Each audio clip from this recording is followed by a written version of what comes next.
Okay, I actually think this would be a good instructional video on how to scrap like stuff like silver candle holders, cups, things that are weighted with cement or whatever. It's like a that's what you'll find inside of a candle holder when you bash it open. I actually did most of them, and then at the last minute I thought, oh, maybe I should have made a video showing people how to do this. I almost never do this, you know. But anyway, I'm choosing this rock to pound my hammer against. And to pound this item on. The three tools I'm going to use is this hammer, these wire snippers, and this pincher to use. Here's some silver I already did. It comes out really well, no problems. And I'll just show you what I do. I'm using a cardboard box just so all of the cement and stuff doesn't go all over the place and I have to clean it up later. And also it protects stuff, like if you were going to do it against like concrete floor or brick or something like that, it could help protect. Okay, just pull the camera there for a second. Am I in frame? Mm-hmm. Okay. What you do is, this is the weighted part of either your candlestick holder or cup or whatever. Take the plain old hammer and just bash away. Right? That's what you got inside there. Every piece has weight, is good, has value. Stick it in my bag right there. And then this part is harder to get out, but you can bash a little bit more of it. I go like that. Alright? And sometimes you get, see that stuff in there? You don't want that in there either. So, sometimes, depending, I mean, it's not even a bad idea to wear gloves when you do this, because this stuff it can be really sharp, right? But I don't have gloves right now. So, I can do it this way, right? And you can just like snip it and twist it kind of until it opens up. Alright. And sometimes, like on the tops of the silver candle holders, that's really hard. But with a little bit of experience, you get it pretty good. Yeah. Let's do this. Am I still in frame? Mm-hmm. Okay, see, I'm almost done. See that? That's it. Okay, you can end it there. Alright, so anyway, I'm going to scrap some stuff today. I showed the bag of silver. This is stuff that I pounded out. Whatever it's worth, it's worth. The reason I do that is because if you bring them, say a sterling candle holder, and you didn't take the cement out of it, they will greatly reduce what they were going to pay to you, even though they generally know what it's worth because they've done them like a million times.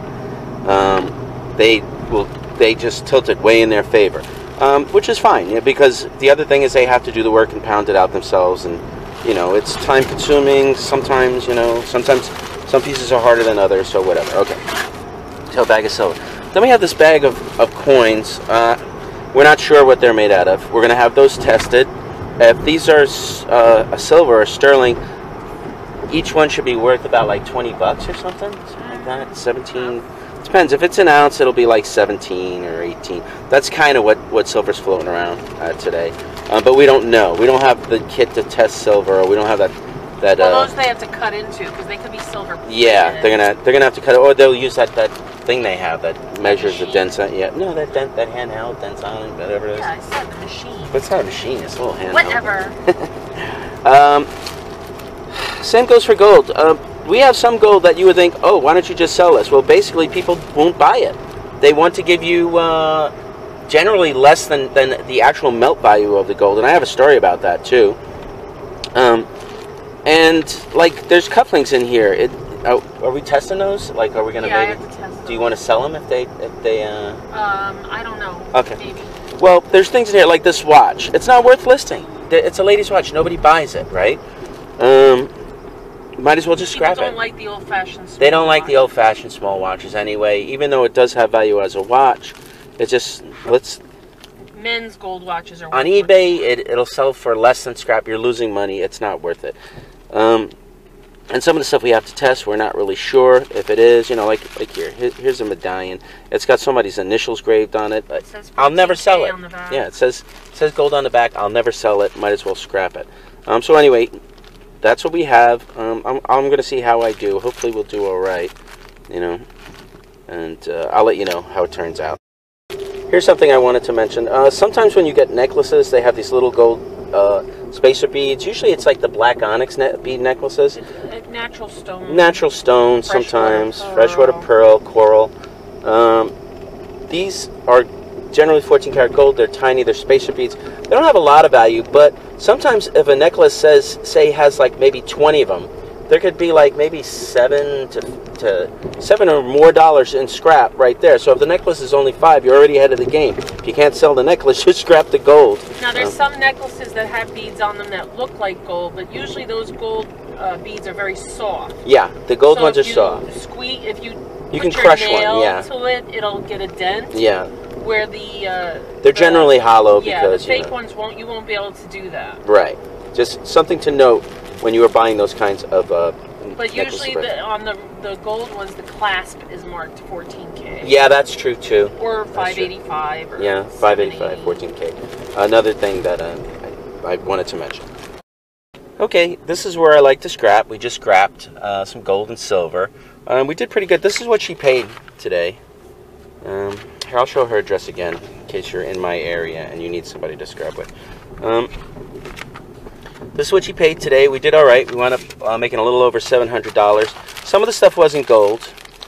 And sometimes, you know, you might ask, like, why do you scrap gold or silver that's sellable? And a lot of times it's because it isn't really sellable, or it has damage, or like if we have something amazing or by a good designer that we believe is gold.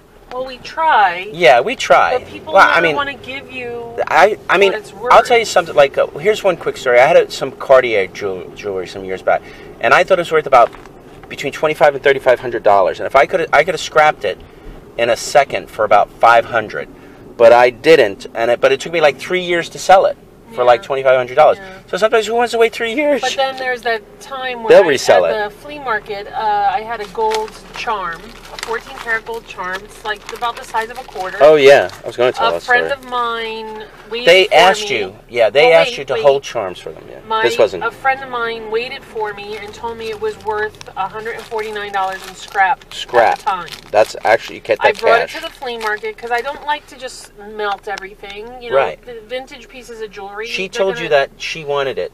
She liked that kind of stuff. Why do you keep interrupting me? Just tell your story. So that's what I'm trying to do. Now you're not. No, shush.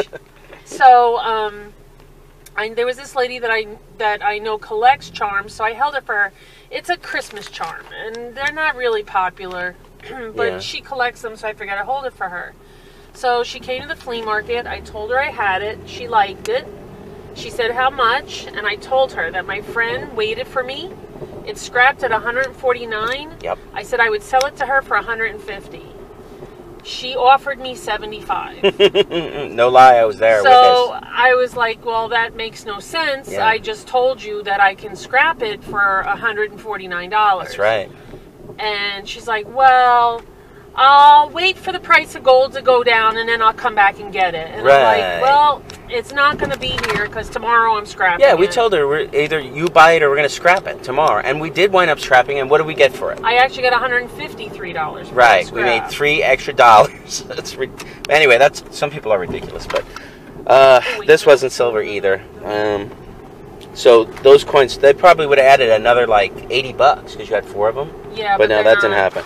And then like this jewelry, like some of it we wanted to see if it was gold, because then we might not have, odds are we weren't going to scrap it. But it turns out 3 of the things that we were hoping were gold were not, so that's that. But anyway, that's my scrapping for today. Now we're off to the bank to cash the check.